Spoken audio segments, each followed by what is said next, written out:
Alrighty, hi everyone. Welcome to Collegeville Connections, our series of online events presented by the Collegeville Institute in central Minnesota. Our goal for this series is to highlight the good work being done by Collegeville Institute alumni and friends. My name is Jessie Bazan. I'm the program associate for the Collegeville Institute seminars, and I'll be serving as our moderator for today. Before we dive into the content, just a few quick logistical notes. So we have people viewing this webinar on two different platforms, Zoom and Facebook Live. If you have a specific question for one of our panelists, please put that in the Q&A box, and we'll have time, definitely save time for questions at the end. And if you're participating on Facebook, feel free to write your comments or questions in the comments box, and one of our staff members will be sure that that gets to me. And then finally, a recording of today's presentation will be available on the Collegeville Institute YouTube page later this afternoon. So feel free to rewatch or share. This is an important conversation that we're really honored to host on rural ministry and mental health. So in preparing for our gathering today, I came across an article published in the Journal of Clinical and Translational Sciences in 2020. That's called A Call to Action to Address Rural Mental Health Disparities. And its authors lay out some stark realities. Approximately 1/5 of the US population live in rural areas, and about 1/5 of those people, around 6.5 million, have a mental illness. And these statistics were reported right before the COVID pandemic, so we can assume that numbers are much higher now. The article argued that rural residents in the United States experience significant mental health disparities, even though the prevalence of mental illness in rural and urban areas are quite similar.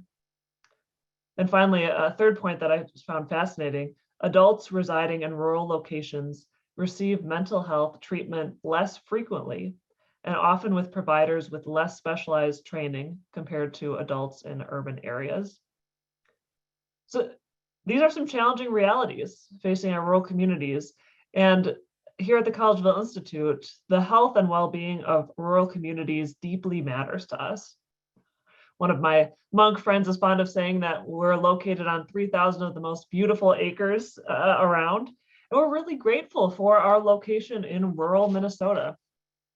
We started the Rural Fellows Program in 2017 as one way to invest in pastoral leaders in rural congregations across the state. And I'm excited you'll hear more from one of our Rural Fellows, Heather, shortly. And thinking even bigger picture, the Collegeville Institute is a place that bridges religious differences. And as we prepared for today's panel, my colleague Stina made a great point about how rural and urban communities often do have real divides or differences, and disparities in mental health care can be one of those. So without further ado, I'm so pleased to introduce you to our three wonderful panelists, Brittney, Kim, and Heather. So just by way of introduction, I'd love for each of you to share who you are, where you are, and a little bit about the calling that brought you into rural ministry or rural healthcare. So why don't we start with Kim? Thanks, Jessie. Hello. So my name is Kim Knowle-Zeller. I primarily right now, my callings are as an ELCA pastor, and then I'm a spouse to an ELCA pastor, a mother of two, and then also a writer. I'm on leave from call to be home with my kids and to write. And literally what brought me to Missouri, to a town of 1,000, was originally a call to a church 20 miles from here. And I've often said about call in my life that God has called me to places I didn't even know existed. And so that being right now Cole Camp, Missouri, which has been our home for about almost 9 years. My husband is the pastor in this town, and we live across the street from the church. Wonderful. Thanks, Kim. And I see Stephen has joined us on the webinar. So hi, Stephen, too. I'm glad you're here. How about Heather? Like Kim, I also am an ELCA pastor, married to an ELCA pastor. Our journey into rural ministry started on our internship, where we served an 8-point rural Minnesota internship site together. And since then, I've served in central Pennsylvania, in the Allegheny Mountains, several places in Minnesota. Our last call was in the Kenyon and Wanamingo area, 30 miles about from Rochester, which gives a unique healthcare perspective. And in December, end of December, we moved to St. Peter, and I'm serving on Synod staff in the Southwestern Minnesota Synod. So have care for the rostered leaders and congregations of a predominantly rural synod. So I'm also a spouse and then a mom to 2, and just settling into a new community. So learning lots about new resources and the gift of hospitality to those who move in among us in our communities.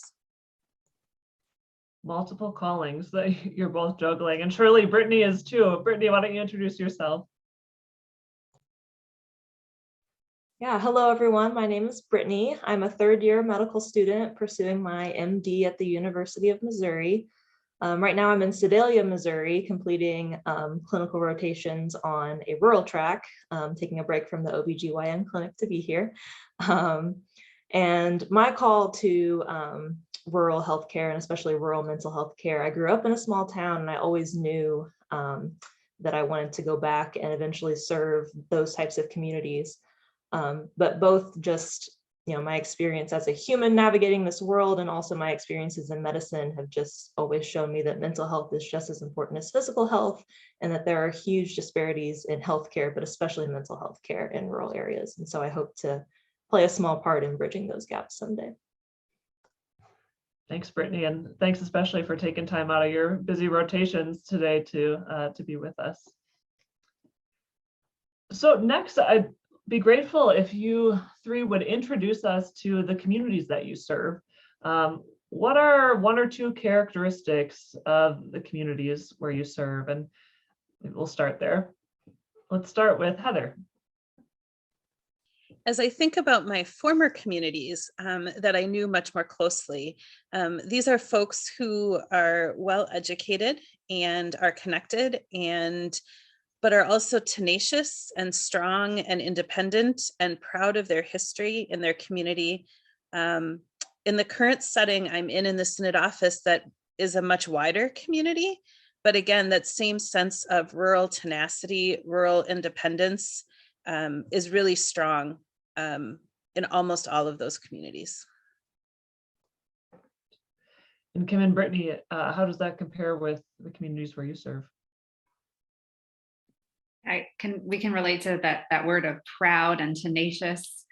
So Cole Camp is a town of 1,000, and the church that we're a part of, St. Paul's, is one of 7 churches within just the town. Then there are rural churches outside of the city limits. And in a lot of the churches in St. Paul's, you will have 3 or 4 generations sitting together in the pews, worshiping week after week. Church and tradition is deeply important. There are strong German roots, and the primary employment is agriculture or healthcare or education. And Brittney, anything to add to that? Or you're in similar? Yeah, I agree with all of the above. I do speak as a little bit of an outsider because, I'm kind of a transplant here doing my clinical rotations, but from everything I've seen, everyone in this area is very kind. It's a very tight-knit community, and yeah, tenacious is a great word. Everyone is very hardworking, very tough, very proud of who they are, where they come from. Those are some excellent descriptors. And I'm curious then, what are a couple of stressors in particular that are facing families or people who live alone, maybe stressors related to work or retirement? You've got folks from spanning across the generations who are fierce, independent, tenacious. What are the stressors that are facing them these days? Brittney, would you kick us off with this one?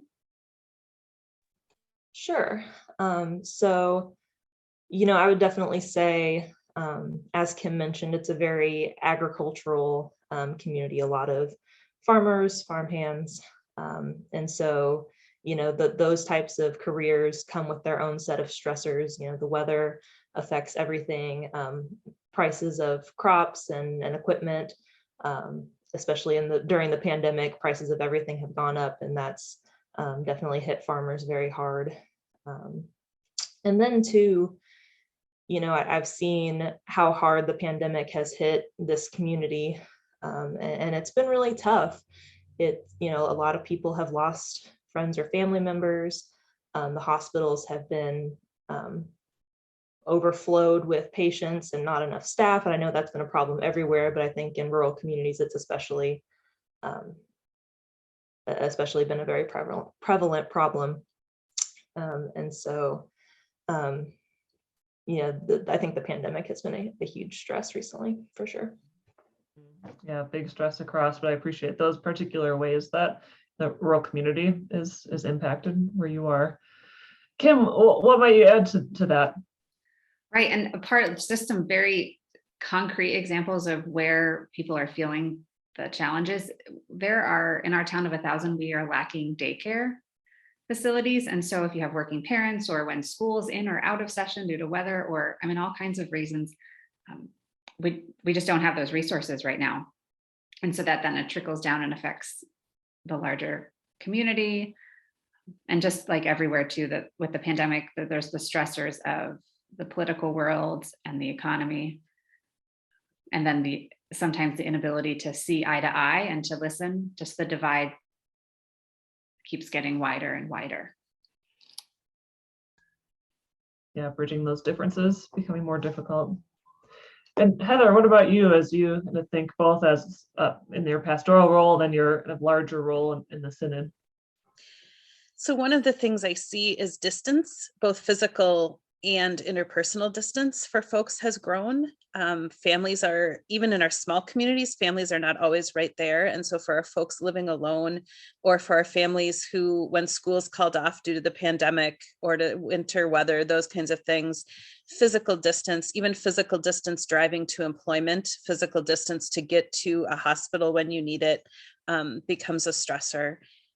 The divide in our communities of not knowing where it's safe to maybe talk about certain topics, whether that's your feelings about the pandemic or whether that's your feelings about something school board did, the divide is really settling in.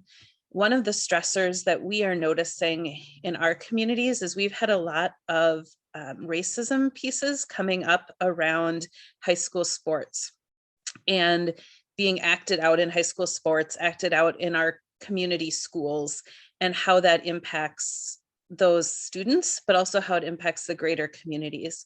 And so that has been a stressor for students, teachers, greater community that we're working to find solutions for.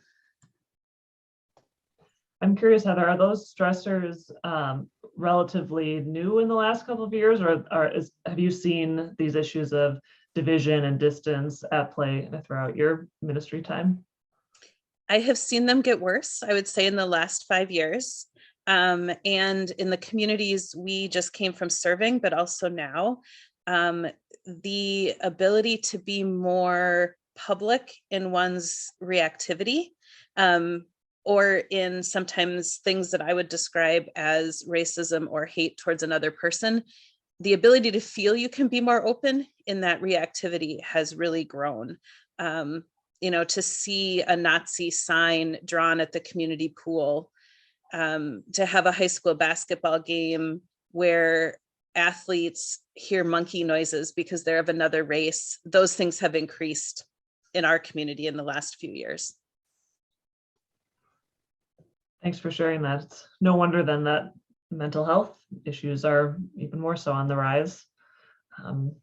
If we focus particularly on the state of mental health in your communities, what are the particular mental health issues that are facing the places that you serve? And you mentioned a bit about COVID and the weather, and curious how farmers and other workers are doing in the face of pandemic, climate crisis, all these stressors that you just named in rural life.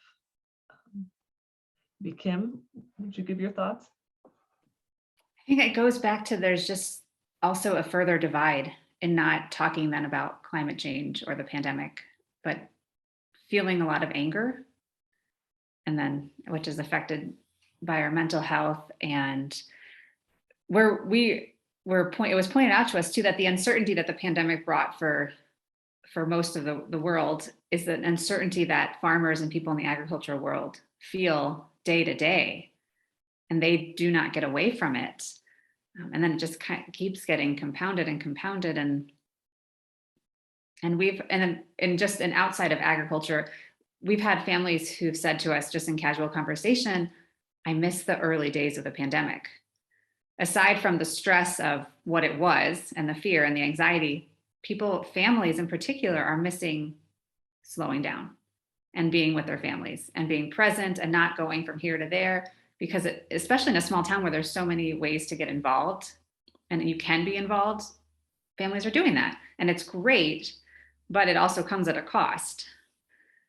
And so people are just feeling burnt out already. And we're not even fully out of a pandemic, but we're tired. Yeah, that burnout is so real. How does that, Brittney, compare with what you're seeing in the more healthcare setting? Yeah, I agree with everything that Kim said.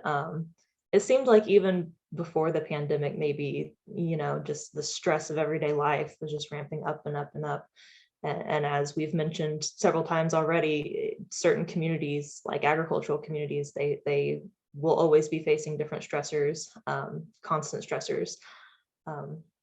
And so in healthcare, I've definitely seen a lot of anger, especially, as a healthcare provider trying to talk about COVID safety, wearing masks, vaccines, all that sort of stuff. That tends to bring out a lot of anger and division. Yeah, a lot of people are they're tired. They're done. They're tired of the fight. They're tired of life not being how it used to be. They're tired of, how expensive everything's gotten, how divided everything feels. And healthcare workers are feeling that strain too. It goes both ways. Healthcare workers are stretched very thin. It's very hard for them to watch all of the pain and suffering that's been going on during this time, both from the mental health side and the physical health side. I feel like we're definitely seeing higher rates of depression, lots and lots and lots of people on antidepressants now, which makes me a little bit happy to see that people are, reaching out for help and being willing to, take those avenues to take care of their mental health. But at the same time, just goes to show how prevalent mental health issues like that are becoming. Thanks, Brittney. And I'm curious if you'd be willing to share, and I'm struck all that anger that you're receiving, and as a healthcare professional, the burnout. I mean, we're seeing this all across the country, right, in healthcare. And I'm just curious how you have sustained your calling to ministry as someone who's relatively new, still a student, a medical student. How have you sustained your call in the face of this anger and burnout? It can be difficult some days, especially whenever you all you want to do is help people, and sometimes it feels like people aren't appreciative, or people are directly going against the advice and all of the research that to be true, because you've been training to treat things like this your whole life. But I think I just have to remember that at the end of the day, we are still helping people. We've lost a lot of lives during COVID, but we've also saved a lot of lives. We've had some really sick people get better. We've given out a lot of vaccines that have prevented people from getting very sick, which has been amazing. So, and sometimes, if you just keep asking people, they'll eventually change their mind and decide that they maybe want to get the shot. So just, I think for me, forming relationships with my patients, just really getting to know them on a personal level, building that trust, and just having that personal connection really gets me through the day. And every little bit of good that we do tends to outweigh any of the negative stuff that we see. Thank you. Your resiliency and that of your colleagues is just so admirable and greatly appreciated and needed. Thank you. Heather, how about you? Tell us about the state of mental health in your community. I think for us, mental health is something, at least the community we lived in prior, and now I'm serving in a bigger role. Mental health is something that is on the radar and people are trying to reach out, but the resources are so slim. Even when we were by Mayo, the wait for pediatric mental health was 6 months to a year to get into providers, and we were within 30 minutes of Mayo. Or a young person who might have gone into the emergency room for a crisis with self-harm. Sometimes folks from central Minnesota were finding themselves needing to go 4 or 5 hours for the nearest mental health bed for peds or teens. And I know that was true in geriatric psych as well. So one of the struggles with mental health is finding those resources. Or our local school district had an in-school therapist, and it was somebody paid as a counselor outside the district, but they housed in the school. So parents didn't need to bring their kids out of school to take them far away to a therapist. For 2 years now, that has been unfilled because of lack of mental health care providers. And so one of the struggles is that accessibility, which telehealth has helped a bit with, but again, it's the struggle of accessibility, finding someone who's open. And I hear you, Brittney, on that exhaustion piece. We hear it from folks all over, just tired of the struggles, tired of today is one thing, but tomorrow is something new. And I think that affects our mental health as leaders, right? As medical providers, as teachers in communities, even our clergy, we're hearing that sense of exhaustion and what comes next. And so looking at how to care for those folks in our communities so they can keep caring. Along those lines, Heather and Kim, I'm wondering if you might speak to any spiritual practices that you have offered people or would offer folks to combat that tiredness or that burnout. A couple weeks ago, we had Jonathan Malesic on to talk about his new book, The End of Burnout, and not just focused in a rural setting, but overall. And it's such a prevalent issue. Are there spiritual practices that can speak to that?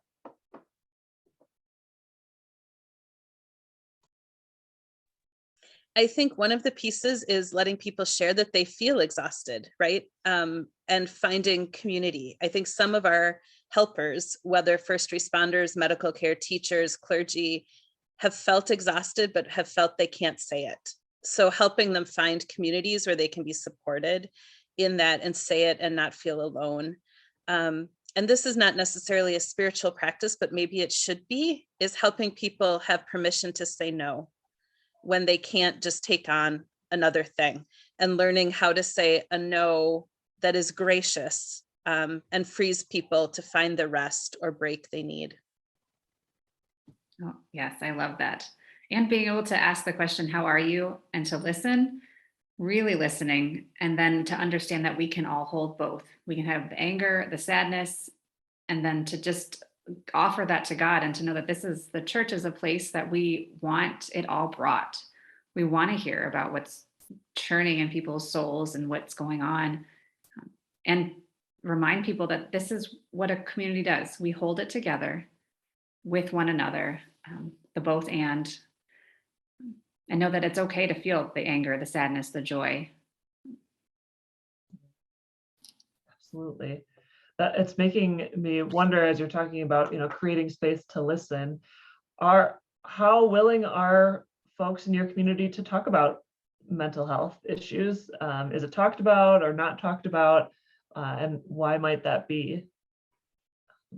Brittney, do you have any initial thoughts on that?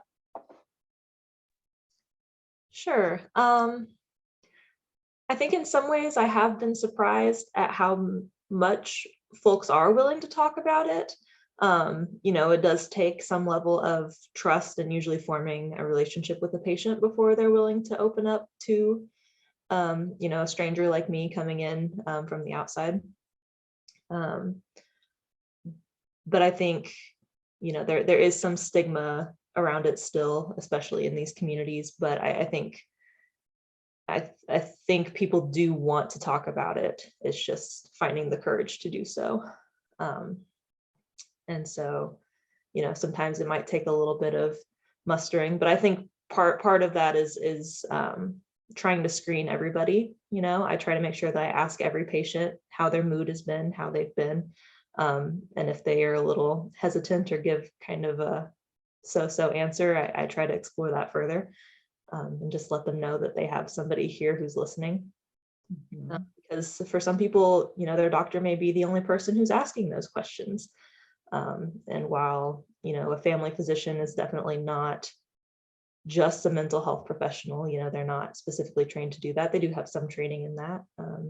And, they're there to listen and to help. It sounds like it's especially important that you have that on your mind as well, in addition to all the other things that as a medical provider, you're having to ask and check for, having mental health up there. Yeah, it's definitely been an increasingly prevalent part of primary care is mental health care. I know one time I was working with an older physician, also primary care, and he made the comment to me that while he's very empathetic and cares about people's mental health very much, he said, I wasn't trained to be a psychiatrist. I don't feel equipped to handle this. And I think that's changed some. In my training, we definitely focus on mental health a lot more than it used to be, unless you went into psychiatry or something like that specifically. But yeah, because there is such a disparity in access to mental health care specifically, we have to be equipped to be able to at least do some basic mental health care. Sure. Yep, that makes total sense. And I wonder too if people feel more comfortable with somebody they don't know, because I wonder if a part of it in a rural community is everybody knows everybody and has watched them grow up. And so there's just sort of, this is who that is, and this is what they do and how they act, and this is their family. So I wonder if there's just a little bit more security sometimes than in somebody who is not from around here. Yeah. But what was really, go, sorry, Brittney. Oh, no, I was just saying that's a very good point, because I think that is part of the stigma, is not wanting, the rest of the world to know your shame. And so in a small town where everyone knows everyone and knows everybody's business, that can definitely be a concern. And I think sometimes there's the hidden mental health pieces that go underground that we don't see because of the vulnerability. And then there's some of the mental health pieces that are so public, right, in our communities. The suicides, when they happen, involve grief for almost everybody in the community. The addiction pieces that you see. And so you've got one side of the real public, vulnerable mental health pieces that are often bigger. And then you have the hidden mental health pieces that folks don't want to share because they're already so vulnerable. And I think a struggle in our small places is things like AA groups or recovery groups, or even coming to talk to the pastor. Everyone knows each other's cars, right? And so, wait, so-and-so's car was outside of the AA meeting. We knew people who would drive a half hour to go to an AA meeting or other support group, just so their car wasn't seen outside of that.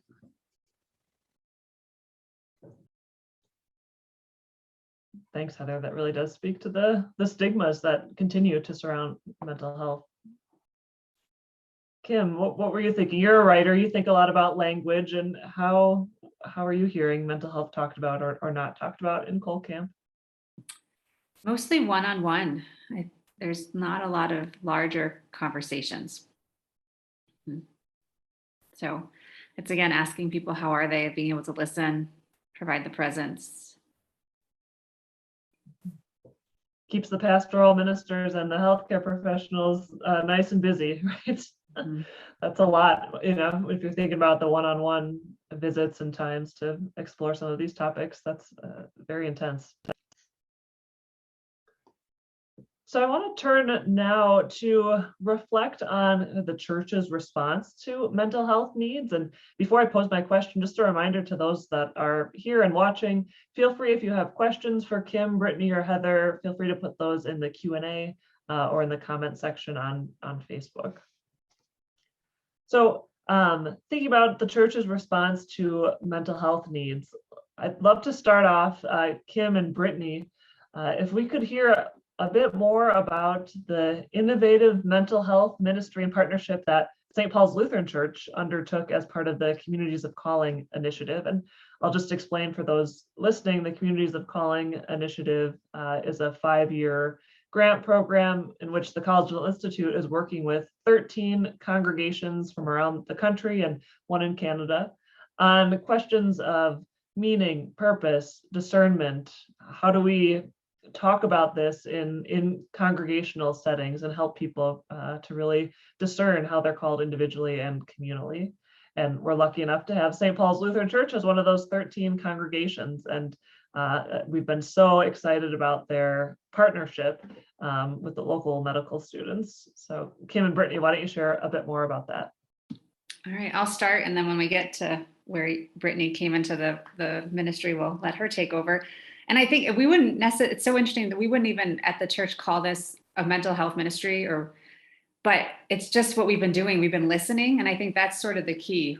The first thing we did when we received this grant is we were listening, like, what are we going to do with this money? How are we going to engage in calling? As we kept hearing over and over again about grief and dying. At that time, the congregation had a series of unexpected deaths. And so it was ripe on people's minds. And we listened and we went with where that energy was. And we created these series of conversations about grief, dying, and then the actual process and planning for death. And we just went from there. And that then got us thinking, and we saw some articles too, that even like what Jessie was bringing up about mental health and agriculture. And here we are in a rural farming community. And we just started again thinking, well, what can we do? We've talked about grief and death and dying, but how do we lift up the conversations that people are having in their grief and the sadness? And we just started asking questions and listening. And we knew that it would be very hard to get a group of farmers to come to the church and talk about their feelings, right? I mean, like that wasn't going to happen. We knew we had to just think different. And so as we're having this conversation, we had connected with the University of Missouri, their agriculture extension, and we got some resources from them because again, they were doing the work already. They had resources and we just reached out, started a conversation. And then somebody on our team heard about the Peterson Farm Brothers coming to our area. They are a farming family from Kansas. They're huge YouTube sensations, huge. And so we had the grant money. They were literally going to be in our area and we booked them. And we brought these farmers to our town and invited the entire town to come to this concert outside. It was last April. And we invited the extension, the Missouri Agriculture Extension, to come and have their resources about mental health, suicide prevention. And we had food. And it was interesting in that even the Peterson Farm Brothers commented as they were introducing and talking, because they lift up agriculture, they lift up stewardship for the land, and the kids brought their families. And they said, we have never been to an event that's been partnered with a church and the University Agriculture Extension. And we're like, oh, that's pretty cool. And the people at the extension office said that they noticed people coming over to the table when no one was there and taking some of the paperwork. So again, we just were of this mindset. We want to show our community that we care about farmers. We care about their mental health. We care about them. And so we threw a big concert.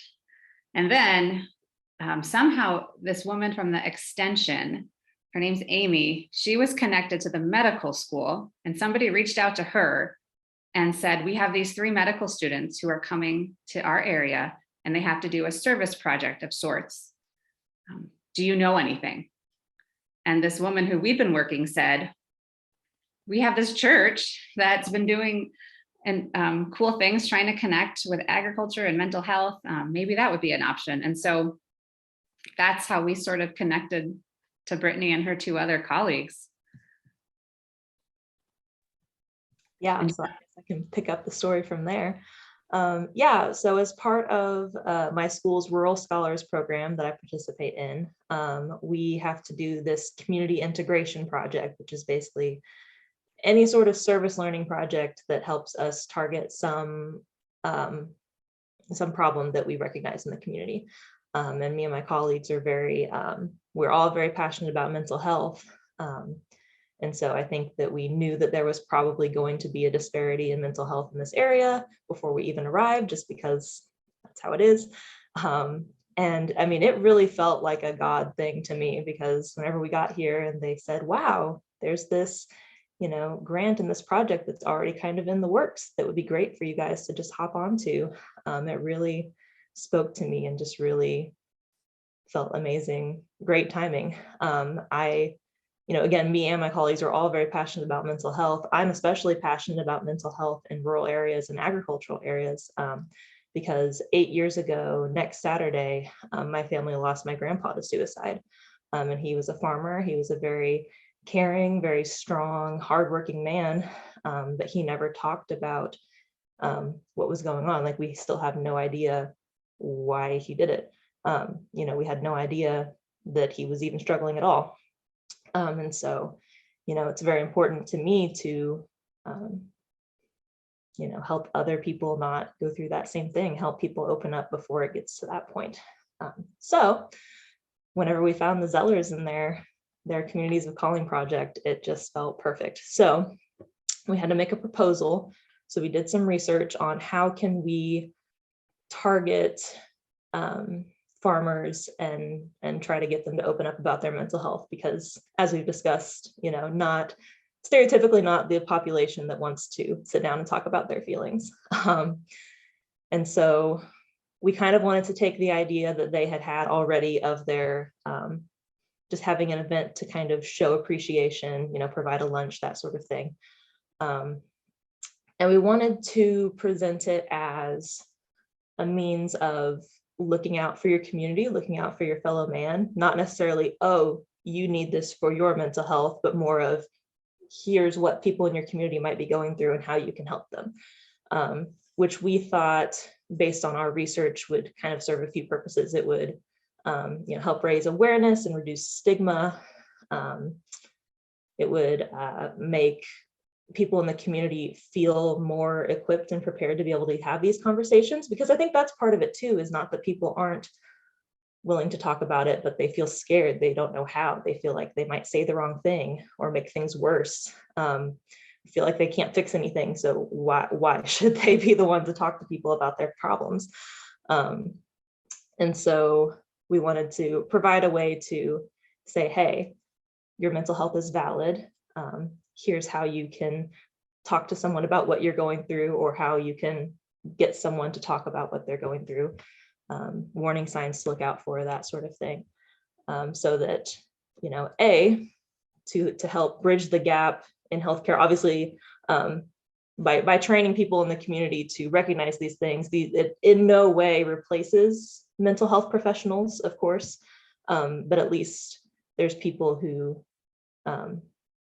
kind of know what to look out for and can, if someone's in crisis, help them get the care that they need, get them maybe more willing to try to seek out those more formal avenues of care, that sort of thing. So kind of a multifactorial approach to this process. And we're also going to provide other health screening services like blood pressure checks, blood glucose checks, to try to sell it as an all-around wellness event, not a mental health event specifically. Absolutely. Yeah. Oh, sorry, go ahead.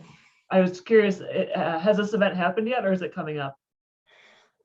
It originally would have happened by now, and then we got a bunch of ice and 10 inches of snow and we had to push it back. So it's now occurring next week. Awesome.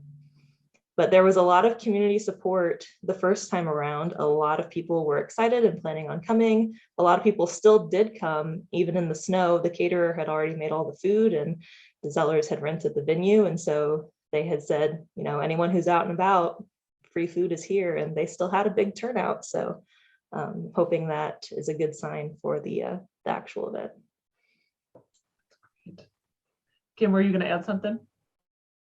No, yeah, that's the event sort of happened. It didn't happen, and it will happen again. But we punted and said, we called then as many people as we could who had to be out on the roads, called the county road people, post office, the city workers, and we fed them.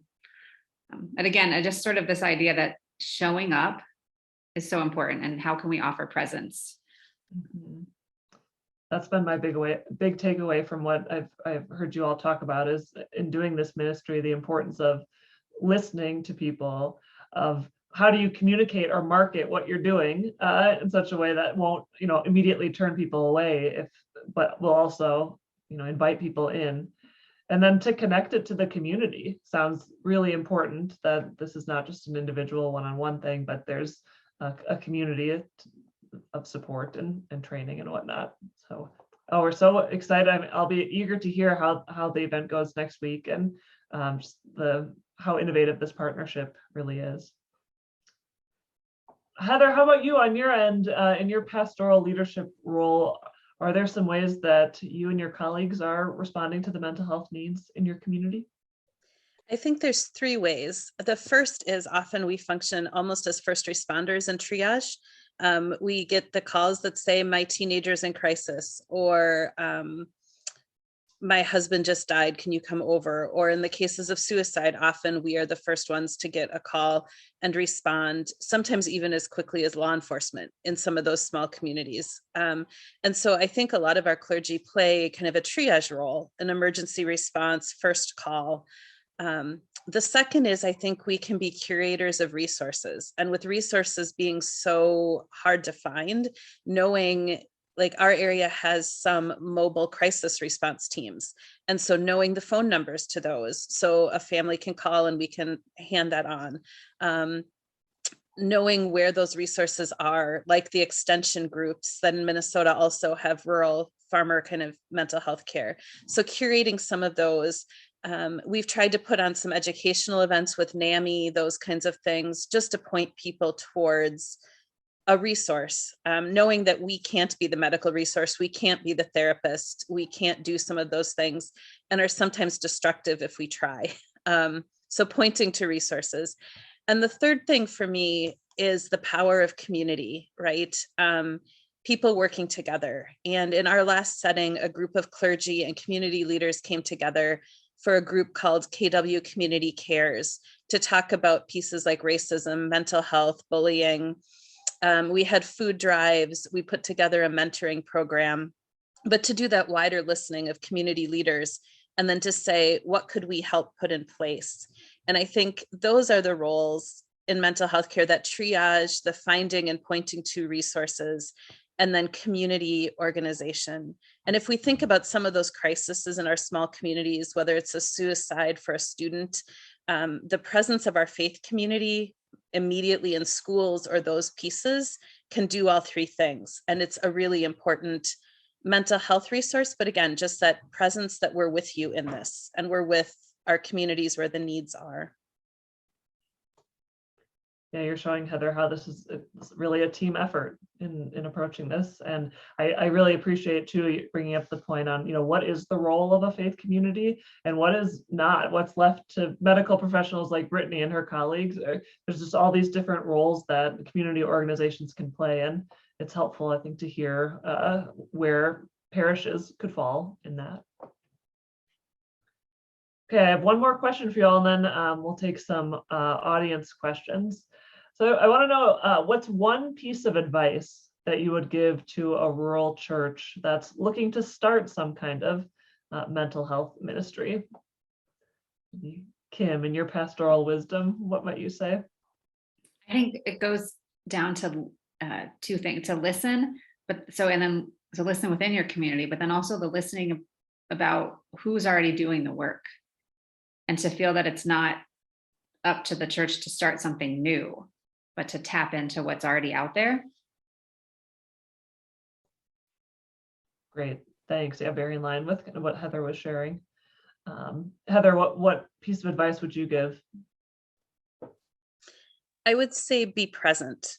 And that means in the joyful times, right? We can rejoice over good harvests. We rejoice over graduations, weddings. Sometimes we get fearful and run away in the moments we're needed most because we don't know what to do as a church. We don't know how to help. And to just simply be present, whether that's with the family whose house has had a fire, whether that's at the house of a teenager who's struggling, whether that's at school, but be present and not run away from the mess and bring God's presence to it as we can. Presence and listening, and hearing those themes over and over. And that's so crucial in this type of ministry. And then Brittney, your advice as a medical professional for a congregation looking to get into mental health ministry. Yeah, obviously I'm not in ministry, but faith is a very important part of a lot of people's lives, and in their mental and emotional and spiritual well-being.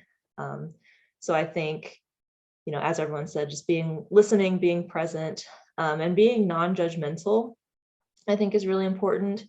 Even if you don't fully, understand or agree with what someone's feeling or what someone's saying, just trying to be empathetic and recognizing that is their experience and that they're struggling with it.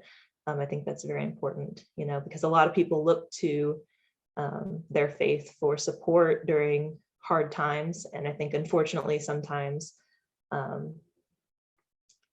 faith communities may have stigma against mental health that then, pushes people away sometimes. And so I think just ensuring that you are that safe place for people to come is very important. And then again, feeling like you don't have to do it all, knowing what your local resources are, who you can refer to, it's also very important. Absolutely. The world, we need more empathy these days, right? And turning to the people who are equipped to handle this, it's making me think I want to figure out who our local and mental health providers are. And I like that idea, Heather. I think you brought it up, of having the phone numbers available for different centers or crisis lines. So you never know when people are going to come to you and need that sort of information. Thank you. Well, this has been a great conversation. I would invite, again, anyone who may have some questions to put those in the Q&A of the chat. We have a question, Kim, for you. Someone's wondering, how has this Communities of Calling Initiative project affected your church's vision of who the church is called to be in the community? That's a great question. Thank you. So part of I think, and Jessie, you can correct me, but a part of the hope of the whole initiative, which was that it was 5 years, is the reality that it takes a while to have calling ingrained into the lives of the congregation. And so we started out, as many of the congregations did, about just language. What is a calling? Who is called? How are we called as children of God? How do we see ourselves with multiple callings? And that's been one of the gifts then, to have the language and to keep it before us in worship. So with liturgies of blessing the various vocations in our congregation, on social media, lifting up the callings of people in our community. And so that the hope is, in the years to come, that the lens is there, that now this is how we view ourselves as a community that is called, first and foremost, as children of God, and then as a community that is called to one another in the church walls, but then more importantly, also we're called into the community as people with individual callings and vocations who can share and learn and grow and continue to do the work in the community that's needed. I don't know if that's, so I mean, really the hope is that this isn't just another thing that we do, right? That calling is ingrained into our congregation. And so we've been praying yearly, every group that meets prays the same prayer that lifts up vocation. And that's one example that we just keep ingraining it into the life of the community. Yeah, Kim, you and Stephen and Melissa and your whole team have done such a wonderful job of laying that foundation, of doing the formation, the education around what do we mean when we're talking about being called? What does discernment look like? How do we listen to each other? And you did that over the first few years so that now you are able to host and promote some of these more difficult conversations, more difficult points of discernment. But there just seems to be a really good layer within the community of understanding, as you're saying, what this calling business is all about and what it might look like to be called together in that particular place in Cold Camp, Missouri. So. Right. And I think so. My husband, Stephen, he said this very early on and preached about this and said that the clergy have sort of taken calling and sort of away from everybody else, that it's not like we're not the only ones who are called to ministry. That language is very critical in being called to ordained ministry, but that's not the only way to be called. And so we've opened it up for others to see their calls and their multiple callings. Yeah. Yes. You're doing such great work on that front. Yeah. Thank you. Well, while we wait, maybe just another moment, if anyone has any last questions. I just want to know from the three of you if I missed anything, missed any questions or points that you want to be sure to raise in thinking about your own ministry or healthcare work with regards to mental health. Anything that still needs to be said. This could be an ongoing conversation for a long time. There's so many layers to this. Is there anything else that you'd like to add? Well, I have a question for Brittney. Please. Because you touched on the burnout within the medical field, and we've seen that and heard it too. But so what's the hope? Like, where are you seeing the hope for the medical field and the people who are coming into, or for the people who have been in it for a long time now? Like, where are they finding energy and respite? That's a good question. And, like we've talked about everyone is sharing this experience of they're not really, of the uncertainty of not knowing how much longer this is going to go on. And I think that makes it hard, especially for healthcare workers. But I think part of the hope that people are finding is just, trying to not focus on the differences in the divide, but focus on the patient in front of you, regardless of how they feel about things and what they've done or not done in this pandemic. Just focusing on, this is my patient and I have to care for them. And I think that trauma bonding has definitely been a real thing. Everyone's sharing this experience and helping each other get through it. And I think that's very important. Again, being willing to talk about the things that we're going through together and share our experiences and lift each other up, I think has been very, very important. Amen. So well said, Brittney. And we had another question about what gives you hope in your ministry as it relates to mental health. Heather and Kim, maybe if you can speak to the pastoral side, what gives you hope? The fact that we're talking about it gives me hope. I think there was a time in the church that it wasn't talked about and it was very stigmatized. You think about our burial process for folks who might have had mental health issues and crises. We've come a long way as the church, so that we're talking about it gives me hope. And also, like Brittney, some of the real concrete moments, seeing somebody who has gone for help and is doing better and is finding a bright spot, some of those concrete moments, or having someone feel that they can finally come and say they're struggling in an environment, like those little concrete steps, and the fact that we finally have opened a door to be able to talk about it in a way that matters. Yeah, I echo that, all of that. And that the resources are there, that there's so many different ways people can be connected online or on the phone now for resources. So I'm just grateful to have the conversation.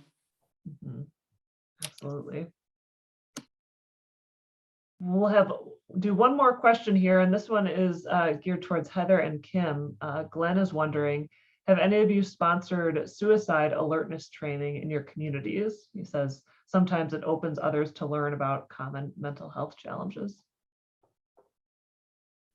Not in my time, the history here. We did not do specific suicide training, but we brought in NAMI to talk about ending the stigma of mental health. A hard part, I think, in some of our small communities is people think if you do an educational event and they come, it labels them as having that. and so it was low attended, but the NAMI pieces, I know a lot of our clergy are starting to do suicide training, which is also a positive piece, though it doesn't spread into the greater community in the same way. Great, thanks for that suggestion, Glenn. And thanks to all three of you, Brittney, Kim, Heather, we so appreciate your time, your insights, your thoughtfulness, and the ministry and care that you're providing to your communities. This is, I'm sure, just a first conversation that we're having here at the Institute. Rural Fellows, I know, are meeting next in May, and we're just so grateful to be able to partner with you all and learn from your experiences. And thanks to all of you too for joining us on this Collegeville Connections. We would love to have you back here. Our next Collegeville Connections is on April 6th. Patrice Gopo, who's a wonderful author and writing teacher, is going to be offering a workshop and discussion about the importance of bringing concrete language and details into spiritual writing. So you can register for that on the Collegeville Institute events page of the website. And we hope to see you back here again soon. In the meantime, have a wonderful rest of your day and take care. Bye-bye.